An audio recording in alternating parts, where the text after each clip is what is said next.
Our biggest rival, I guess I would have to go with the Montreal Canadiens, because the rivalry between the Montreal Canadiens and the Toronto Maple Leafs, well, before I continue, I know that a lot of people would assume that I would have said the Habs because of my name, but there's more to it.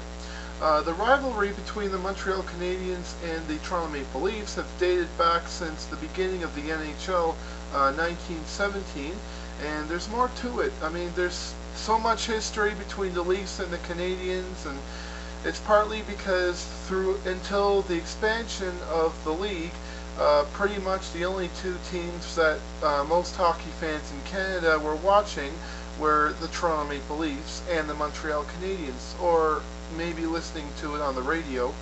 But the one game that had most fans going to, or at least watching, was the games that where the Montreal Canadiens and the Toronto Maple Leafs were playing each other.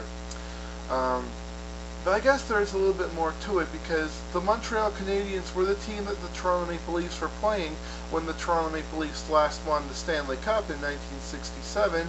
And other points I should mention, the Montreal Canadiens were the first team the Toronto Maple Leafs faced on home ice at the Air Canada Centre.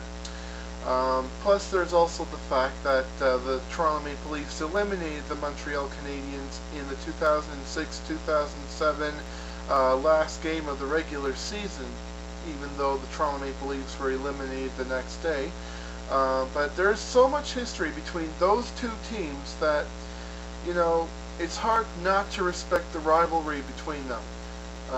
Runner-up, I would say, the rivalry between the Toronto Maple Leafs and the Ottawa Senators.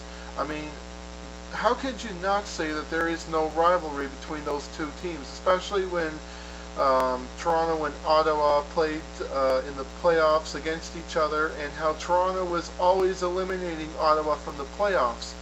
And that pretty much created the rivalry, or at least expanded the rivalry far beyond just being provincial rivals. But that's my opinion on Toronto's biggest rival.